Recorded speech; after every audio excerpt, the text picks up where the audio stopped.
ছেলেরাই তো এইভাবে প্রেম করে। তখন মিন প্রতিজ্ঞা করে আর কখনো মেয়েদের সাথে প্রেম করবে না, এই বলে মেয়েদেরকে ঘৃণা করে। তখন তার গলা শুকিয়ে যায়, সে পানি খাবার জন্য চারিদিকে যায়।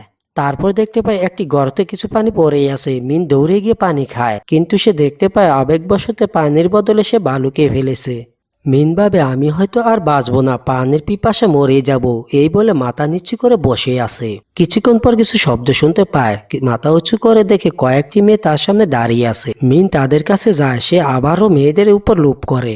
মিন ঘোড়ায় বসে থাকা মেয়েটিকে দেখে তার লোভ সামলাতে পারে না, তারপর আবেগের বশতে মেয়েটির মুখ থেকে কাপড় সরিয়ে ফেলে। তারপর মেয়েরা মিনকে একটি বাঁশের মাঝে হাত পা বেঁধে তাদের আস্তানায় নিয়ে যায়। তারপর আমরা দেখি এখানে অনেকগুলো পুরুষ বেঁধে রাখা হয়েছে। কারণ হচ্ছে একটু আগে আমরা যে মেয়েটিকে দেখেছি তার নাম তালিয়া।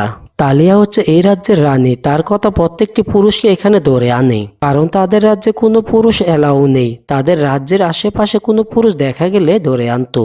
তারপর মেয়েরা তাদের কাছ থেকে পছন্দ করে ছেলে নিত তাদের চাহিদা মেটানোর জন্য। এরপর ছেলেটাকে বলি দিয়ে তার গোপনাঙ্গ কেটে ফেলতো।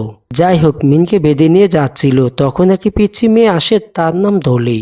মিন দলির কাছ থেকে পানি খুঁজে, দলি পানি না দিয়ে মিনের সামনে পানি ফেলে দেয়। তারপর মিনকে একটি জেলখানাতে আটক করে রাখে। মিন পানির পিপাসা গলা শুকিয়ে মরার পথে চলে যায়। ঠিক তখন একটি ছেলে এসে মিনকে পানি দেয়। মিন বলে, তুমি কে, আমাকে পানি দিয়েছ? লোকটি বলে, আমার নাম জাং, আমরা অনেকগুলো লোক এখানে ঘোরার জন্য এসেছিলাম। এই মেয়েরা আমাদেরকে তাড়া করে, তখন সবাই পালিয়ে যায়, কিন্তু আমাকে ধরে ফেলে।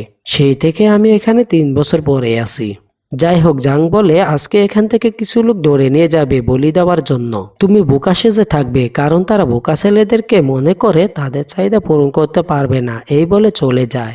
এরপর গভীর রাত, কয়েকগুলো মেয়ে আসে জেলখানায়। প্রত্যেকটা ছেলেদের দিকে তাকিয়ে দেখে কোন ছেলেটা চালাক চতুর, তাদেরকে বেছে নিয়ে যাবে। যখন মিনকে আনতে যাবে সে বোকার মতো হয়ে যায়, কিন্তু মেয়েরা বুঝে ফেলে মিন অভিনয় করতেছে। তখন মিনকে ধরে নিয়ে যায়। এখানে অনেকগুলো মেয়ে উপস্থিত হন, তাদের সামনে 6টি ছেলেকে বেঁধে রাখা হয়। এখানে একটি মহিলা ছেলেদের সামনে নাচ গান করে বলি দেওয়ার জন্য উদ্বোধন করে। তারপর একটি ছেলের গোপনাঙ্গ কেটে ফেলে। যখন মিনের গোপনাঙ্গ কাটতে যাবে, সকল মেয়েরা মিনের গোপনাঙ্গ দেখে অবাক হয়ে যায়, মানে তারা বুঝতে পারে মিনের চেয়ে শক্তিশালী আর কোনো পুরুষ নেই। তারপরে এই মহিলা মিনকে ডেকে নিয়ে বলে, তুমি আমাদের রানীকে 3 মাসের মধ্যে গর্ভবতী বানাবে। মিন বলে, আমি অন্য শহরের মানুষ, আপনাদের সাথে ম্যাচিং হবে না, আমি এটা করতে পারবো না। মহিলা বলে, তুমি যদি রানীকে গর্ভবতী না করতে পারো তাহলে তোমাকে মৃত্যুদণ্ড দেওয়া হবে। তারপর মিন কোনো উপায় না পেয়ে রাজি হয়ে যায়।